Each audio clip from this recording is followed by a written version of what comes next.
How's it going, y'all? This is John and Adam back with Local Language, and we're just here today to do a little gear review. Got Adam with me today to talk about his gear that he has, and I'm going to talk about the gear that I have and let you guys see the difference between the two. Really, we just wanted to go over some stuff for maybe if you're starting to spearfish and don't know what to look for. If you're just interested in seeing a different brand or type of gun, fins, whatever, and talk about what we like and what we don't about those things. So we're gonna have a two-part video. It'll be blue water and then shallow water for like reef. And right now we're gonna go over the reef stuff, all of the shallow water stuff we use, and then we'll have another part two, I guess you could say, of the blue water. So we're gonna talk about our guns first, and this is a Koa. It's honestly it's our probably favorite top brand, top maker. It's just an excellent gun. It is a 2-band. It is for your shallow water. Mine is a 34 shorty, and Adam, he's got a 38, and we both have reel setups on both of ours, and I would definitely recommend having a reel setup, because when you go to shoot something bigger, if you get close enough to them and that fish takes off and you can't manhandle it up, I guess you could say, then this guy will run and allow that fish to take off and let him just go for a little while instead of just yanking your spear out.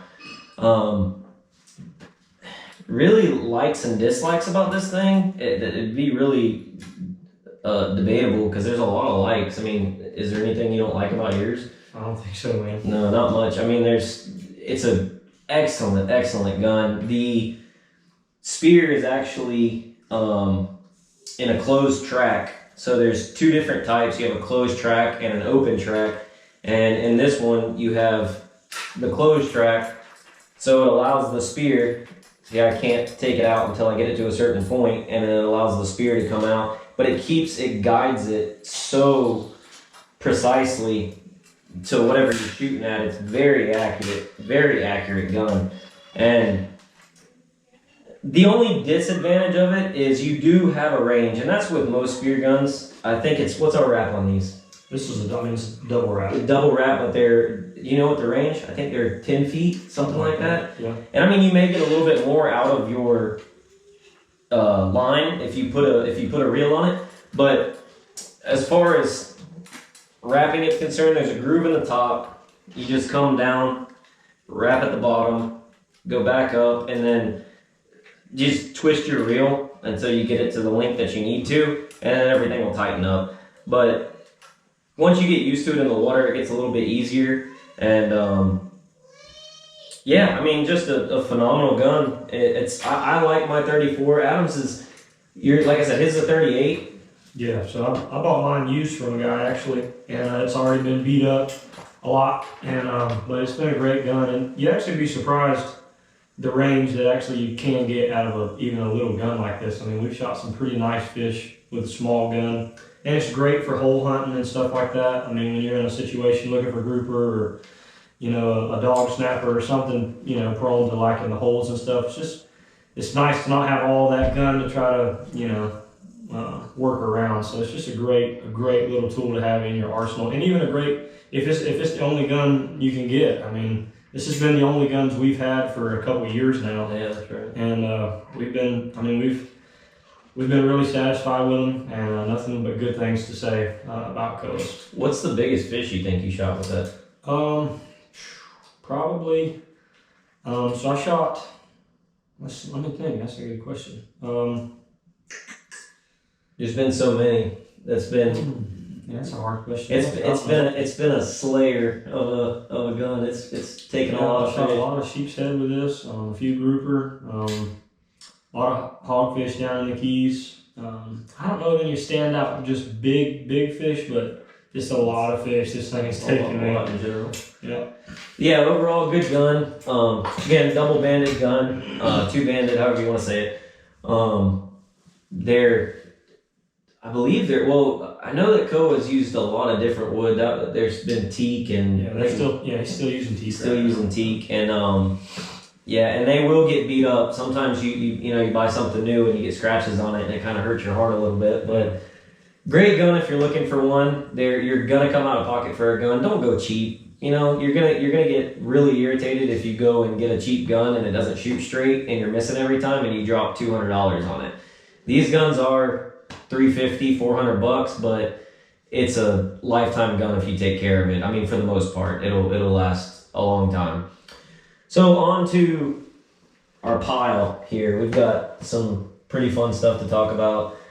This mask, actually, I'm gonna let Adam talk about this mask because he was the first one to get this mask, and he's had it a whole lot longer than I have. I have the same one, but he's been wearing it a whole lot longer. Yeah, so this is the Cressy Quantum Sub, and it is the most comfortable mask I've ever worn. Which I've actually not worn a ton of masks. I'm kind of the kind of person, if it's not broke, I don't fix it. And this mask has just worked for me. And you kind of just need to go try a mask on, see what fits you.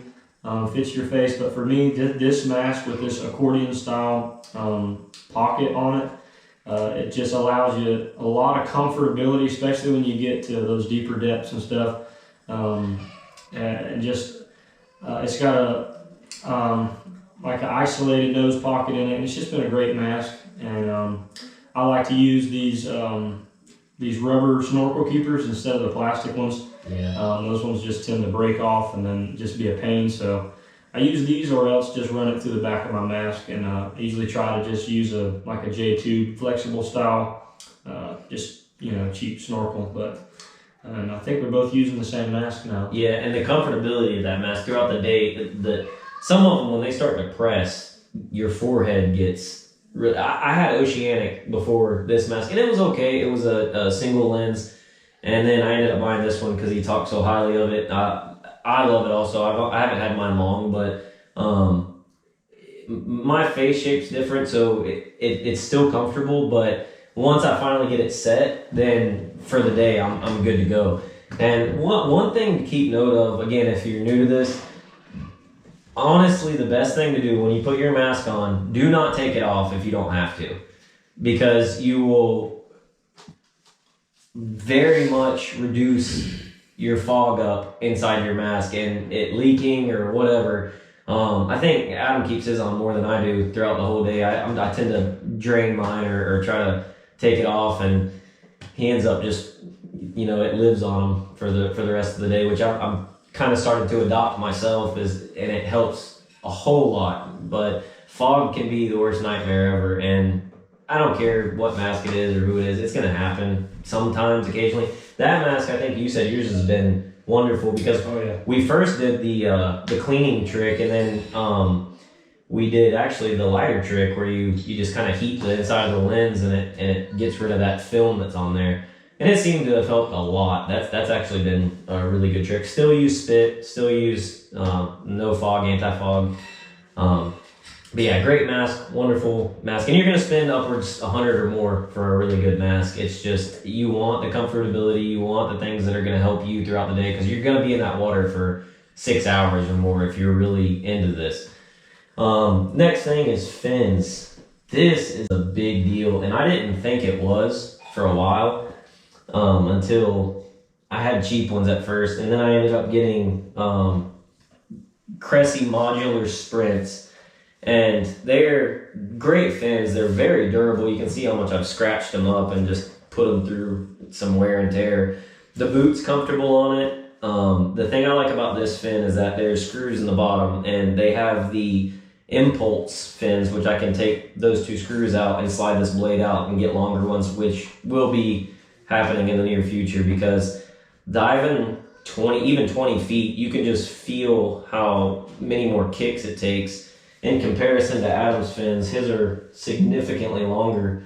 And the flexibility, I mean, you can see mine are kind of, like I've got to really flex that, and you can see the difference in his.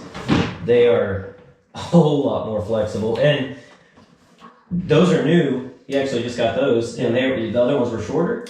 No, so they're the same length. So I actually was running some Oceanic full length free dive fins, and but they were the plastic ones, kind of this material, and they've been great fins. I still have them, and I still use them.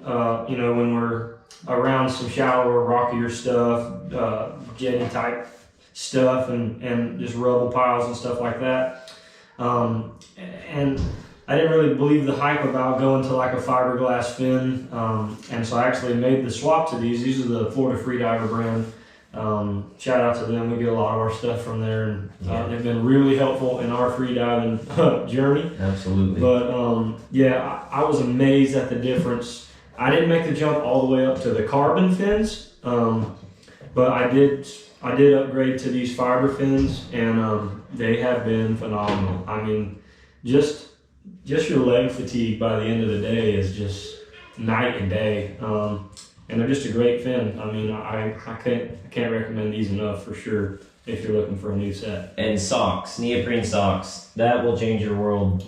Just for your heel, and again, being in the water that long, I've seen people not wear them, and I remember wearing them when we started all this long journey that it's been so far. It's been great, but those things you learn along the way, and things that we just kind of want to help people with, and the stuff we enjoy, and the fins are, when you first start, it's hard to get used to that, because you feel like you've just grown 10-foot feet, you know, and but when you get used to them, your legs have then become like, your feet have become like fish, you know, you've got fins now. So being in the water that long and having to wear them that long, you want something that's going to really push you and get you down there with the least amount of energy being put out, because you probably, how many kicks do you think it takes for you to get 20 feet? We just did a dive 25. Probably just 3, 4. 3 or 4 kicks. It takes me probably 6, probably 6 or 7, just because they're shorter.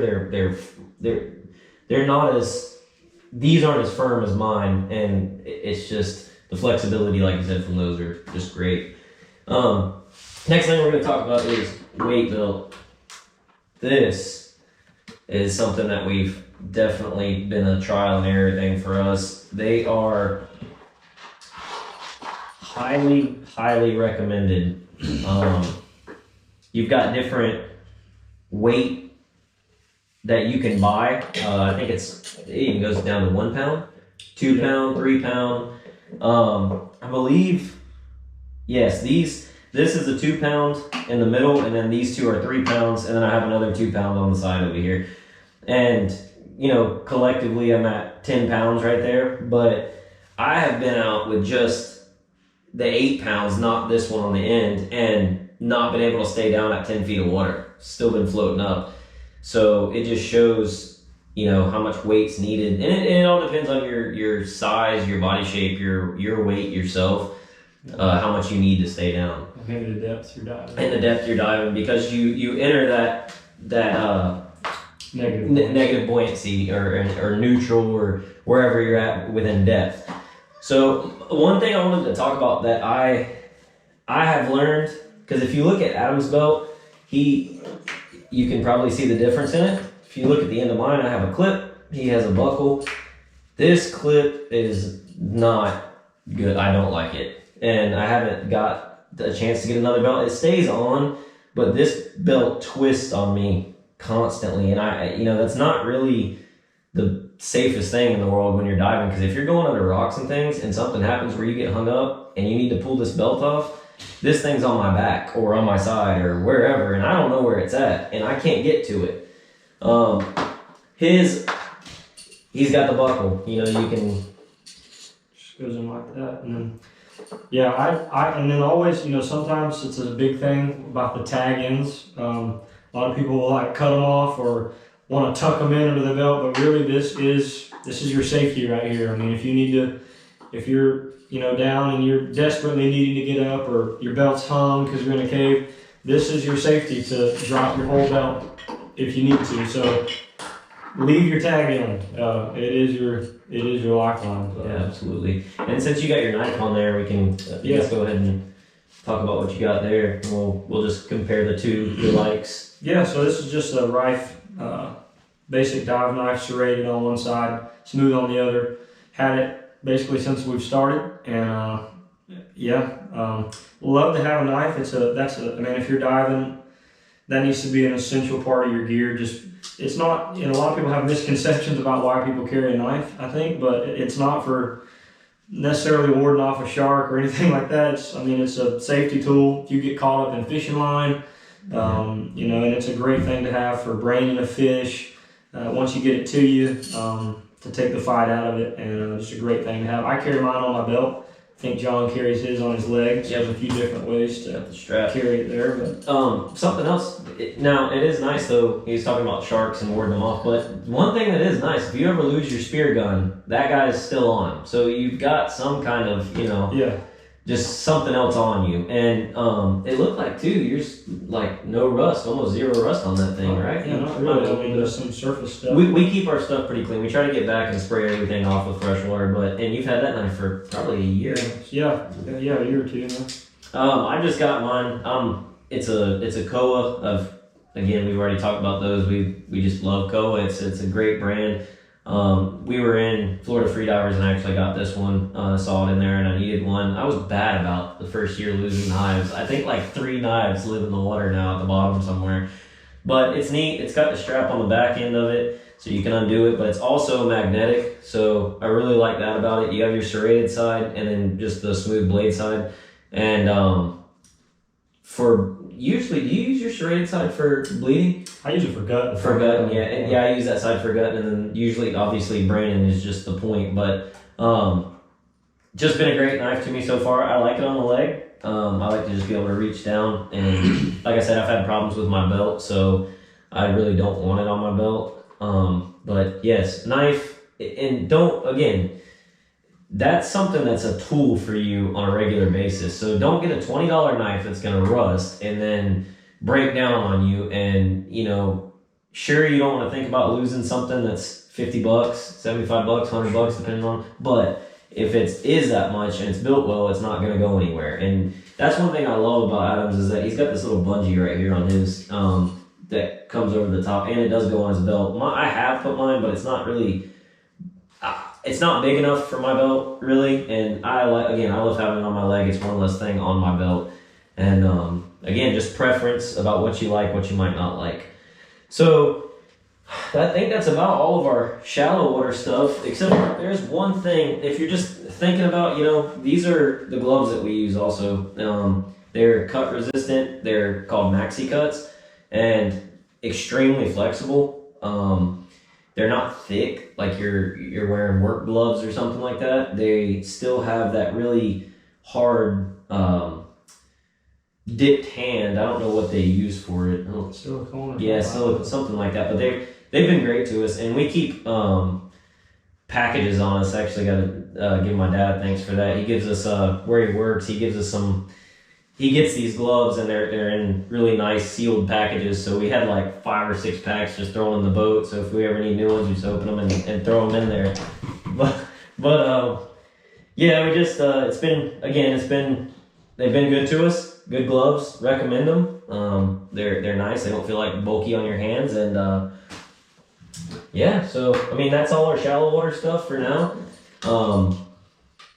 We're gonna have another video of blue water, so if you guys want to see that, then check that out. And we thank you for watching. This has been all of the stuff we've had so far. Maybe later on, if we get more, then we'll maybe go over and do it, talk it over, or in videos of us spearfishing, we'll tell you what we're using or where we're at, and you may notice the guns later on. Thanks for watching, and we hope that you liked it, and just please like and subscribe and share the video. Show everybody, any friends or anybody that's getting into things, just talk us up, and we're going to try to keep making more of these.